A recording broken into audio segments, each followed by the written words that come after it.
Hi, my name's Lauren, and today I'm going to be discussing suicidality and homicidality. To begin, I would like to talk about suicidality. First, there are two different kinds. So, suicidal ideation, which are just thoughts, no actual plan, just kind of these impending thoughts of wanting to kill yourself. Then there's suicidal intent and plan, which is when the person actually has the means to do it, a plan, and the intent to kill themselves. That can be hiding meds and having a whole stash of meds, buying a gun, um, having a full on plan that they have in a journal somewhere, having a suicide note. All these things would fall into that. Some warning signs are people being distant, withdrawn, starting to give their possessions away, suffering from depression, anxiety, feeling hopeless, having some kind of traumatic event, um, increased substance use, recent loss, and past suicide attempts, whether they were successful or not. That is suicidality. Next, I want to just kind of quickly touch on homicidality, since in Colorado, the second leading cause of death between 10 and 20-year-olds is suicide. So that, for me, in Colorado is a big thing. But for homicidality, this is the thoughts, intent, tendencies to kill or seriously harm another person. And when it comes to us as counselors, the big thing is we have to call the cops and make a report, as well as contact the person or people that this person has intent to kill, because they have the right to know, and that includes giving them the way that this person would want to harm them. So that is the big thing for homicidality. Next, I just want to touch on self-harm. I know there's a lot of new changes in our field and stuff like that, but self-harm is actually not considered suicidal. This is just a maladaptive coping mechanism that some people have. I've seen lots of people with like cuts all over their arm. That is just their way to cope with stress, trauma, big emotions, all of that. But that would not fall under suicidality. So when you have a client who has cuts all over them, that technically does not mean that they are suicidal. You would have to probe a little more to find that out. So for Colorado, suicide prevention and response models. The first one is the community-based public health model, where there's education, like early screenings, events to kind of spread the word. In Colorado, we have the Winnie wagon, which is a bus that goes around and kind of gives information. It's this big purple bus that goes and, educates schools and goes and parks somewhere, and people can come up and ask questions. They do suicide screenings to people. They, do the needle disposals. The second would be crisis assessment for counselors, assessing risk, building rapport, and creating a plan. We can get into that more when we get in a little deeper. Zero suicide, that's when you go to doctor's visits and stuff like that, and they routinely ask you, like, hey, are you feeling suicidal, and have you fill out a little form. That's for pretty much every doctor's office. I know when I was pregnant, every time I'd go to one of my checkups, I would be asked that.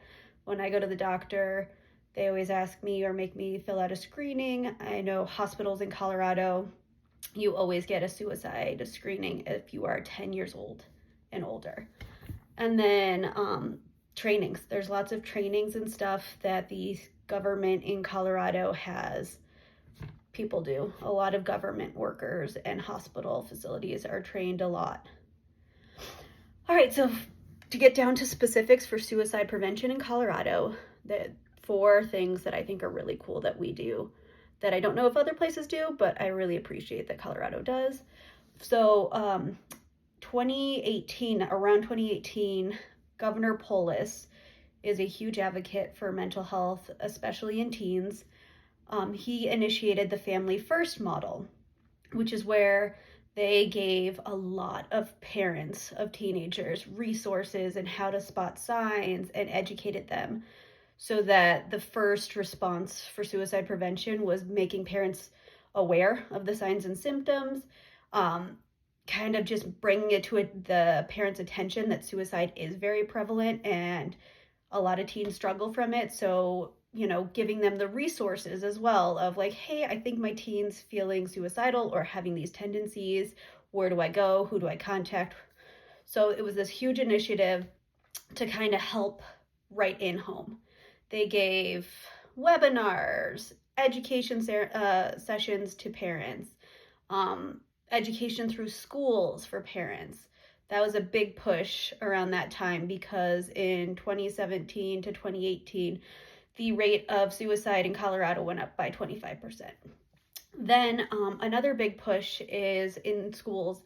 They have been really reinforcing that if peers hear, their friends say, make suicidal statements or any comment that they deem is a little not sitting well with them, that they are required to report.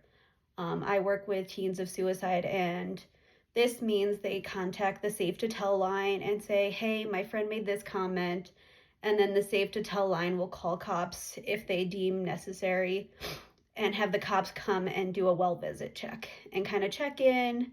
Sometimes the people don't know that their friends tell or stuff like that, but it is a great way to have people kind of checking in and making it aware that, hey, this person said something. It's not sitting right with me. I know who to contact to have them checked in on.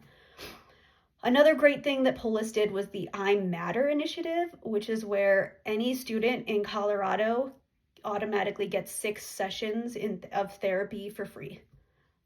There's no requirements. You don't have to pay for it.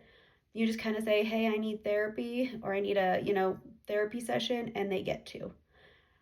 With that being said, Polis has lowered the age of consent, of getting treated for mental health without consent by your parents to the age of 12.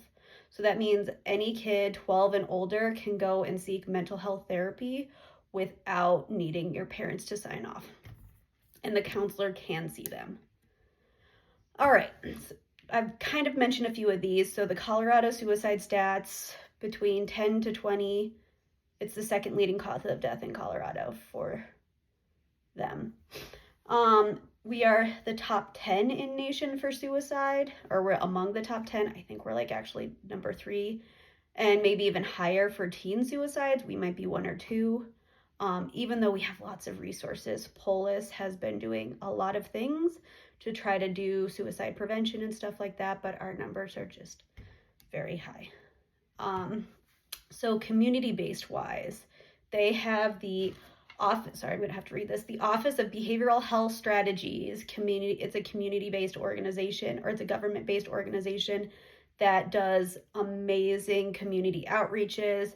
They have events like the Youth Mental Health Summit, which is a once-a-year event where kids from all over, this is kids, teens, and parents come together, and it's like a full 1 to 2 day summit where there is suicide talk, what to do, strategies. They've got mindfulness techniques. They've got therapists coming and doing talks about, suicide prevention, as well as what to do when you have these feelings, and people from grassroots community outreach places coming and talking so that kids know where they can go to get help. I've attached a video that you can watch. I think it's kind of cool to see all these kids get together and kind of discuss suicide openly. And I think that's a big thing that Colorado's doing, is making it very public and aware of this ever-present problem that we have.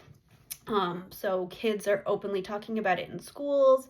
I know that from the demographic I see, they're very open about having feelings and, hey, I'm not feeling safe right now. So I think that's a great initiative that they put in place here.